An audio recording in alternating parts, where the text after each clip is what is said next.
The spear falls. Blood erupts from the side of the great antelope as it crashes into the dust. A chorus of grunts, low, guttural, victorious erupts from the Neanderthal hunters. Their bodies are massive, thick-necked, cloaked in matted hair, and smeared ochre, moving with a unity forged by countless generations of survival.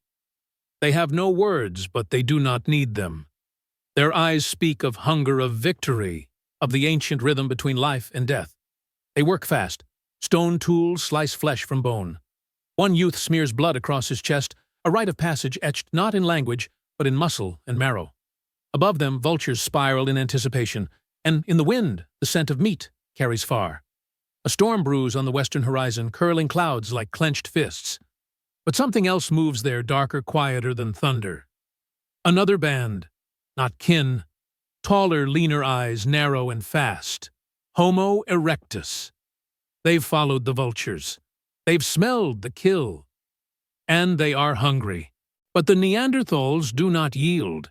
They drag the carcass toward the river ridge where caves hollow the cliffside like the mouths of old gods.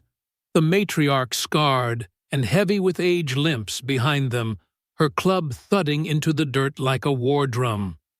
At her side walks a child, her last-born no older than 3 moons, clutching a leaf-wrapped root soaked in river water.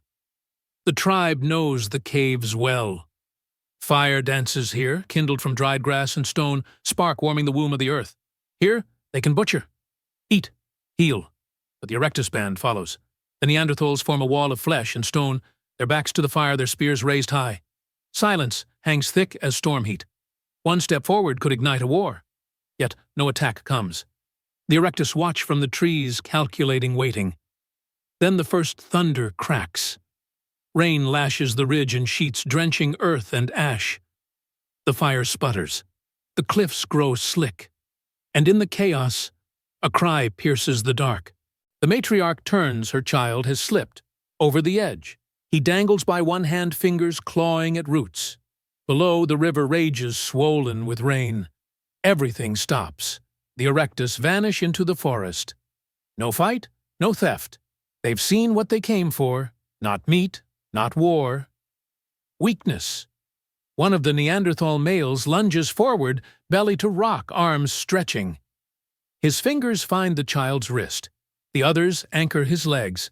The cliff moans with water and weight. The storm swallows their cries. The child is pulled up not with ease, but with the raw force of desperation. Mud clings to his body, his eyes wide with terror, chest heaving in silence.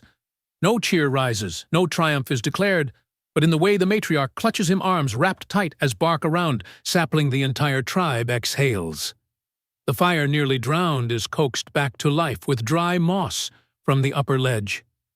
One spark, then another, then flame. The cave breathes again. Night arrives heavy. The storm fades, leaving the savanna soaked and trembling. Outside, hyenas prowl. Inside, the Neanderthals eat. Meat is passed from hand to hand. A bone breaks. Marrow is shared. Even the smallest child receives his peace blood still warm. This is not charity. It is law. Every belly filled is one more body to defend, one more voice, to warn, one more hand to pull from the edge next time. But peace does not last. At dawn, the scout returns. His chest is marked with ash, a warning. He has seen tracks. Not Homo erectus, something larger. He draws it in the dirt with a charred stick paws, wider than a man's face, claws curved like stone sickles. A giant cat. Panthera spelaea. The cave lion. The tribe moves quickly. The carcass bones are buried beneath stones. Smoke is hidden. No scent, no firelight, no mistake. They cannot face the beast in open ground. And they know it hunts the sick, the small, the slow. They must move. The matriarch leads them east toward the river bend where the reeds grow thick and the trees form a canopy of safety. The journey is long. Children are carried in slings of hide and bark. Elders limp behind, leaning on carved sticks. Water is sipped from leaves folded like bowls. Roots are chewed for strength. Bark is stripped and boiled for the injured youth whose arm was wrenched saving the child. But the lion follows. They find signs, tufts of fur, half-eaten gazelle broken branches, smeared with scent. The beast is not hunting them yet, but it is near. That night, they sleep in silence beneath the trees. A circle is formed with children, and injured in the center, the strongest outside. Stones clutched, spears sharpened with teeth. The matriarch places her hand on the chest of the boy she nearly lost, just as she once did for his older brother, now buried beneath the ridge. Then snapping twigs. A low growl. The lion comes. It doesn't charge. It stalks. Silent. Gold eyes gleaming. Shoulders coiled like rope.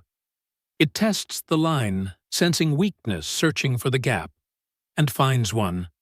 A young female, her leg injured from a fall days before, fails to rise fast enough. The lion strikes. Screams erupt. Spears fly. The beast thrashes, roars, bleeds. It is not a clean fight. A male is mauled. Another loses an eye. But they do not retreat. They swarm. The lion dies beneath a dozen blades of stone. And when dawn breaks, they burn its carcass on the hilltop. A warning. A monument. A memory. Smoke curls into the morning sky, black against gold. The burned lion lies on a pyre of branches, its massive jaws frozen in death. The Neanderthals stand around the flames, not in worship, not in celebration, but in recognition. This was survival bought with blood. The cost is remembered in scars, in silence, in the way the wounded are tended with leaves crushed into poultices, pressed gently into open wounds. One elder chants rhythmically not words but breath, and beat his voice rising with the smoke, a thread tying the living to the fallen. They do not linger. The savanna does not wait. Carrion birds circle the smoke. The erectus may return. Even the fire cannot protect them for long. The tribe pushes onward, heading toward the canyon gorge, a place where rock opens like a wound in the earth, and water pools in shaded hollows. Here they have hunted before. Here they have survived the dry seasons. But when they arrive, they find it occupied. Another tribe, not erectus, Neanderthals, but not their own blood. The two groups face each other from opposite sides of the ravine. One misstep, and the fragile line between kin and rival shatters. The matriarch steps forward, her hands open, stained with the ash of the lion's pyre, a sign of power, but also peace. The other tribe's chief, a younger male scarred across the chest, mirrors her posture. Tension tightens like a bowstring. Then the young child, curious, unafraid, walks between them, holding out a piece of dried meat wrapped in leaf. A simple gesture. But in that moment, everything changes. The other tribe lowers their weapons. Shoulders unclench. A female from their group kneels, takes the offering gently, and presses it to her forehead before eating. The truce is sealed not with words, but with food. For the first time in many moons, the two tribes share a fire. They form a larger circle, songs are hummed in low tones. Stories are drawn on cave walls with ochre and charcoal images of the lion of the fall of the rescue. The young ones mimic the hunts in dance, stomping feet, flailing arms, laughter like breath returned to the land. And then something rare happens. The elder from the second tribe, a hunched figure with missing teeth and eyes, milky from age, presents something wrapped in bark. Inside a new tool, a flake of obsidian sharpened finer than any stone they've held. It cuts clean through hide with no splintering. It is a gift, but also a lesson. Techniques are shared, secrets traded in gestures, in demonstrations, in trust. This is the moment of evolution, not of bone or blood, but of mind. When fire is no longer guarded in isolation, when tools are not hoarded, but taught when tribes merge, not through conquest, but through need, that is when civilization begins. That night, under a canopy of stars, two clans sleep as one. Children curl into strangers who are no longer strange. The matriarch closes her eyes, one arm around the child. She nearly lost the other, resting on the shoulder of the scarred chief. For the first time she dreams of a future not ruled by fear, but by unity.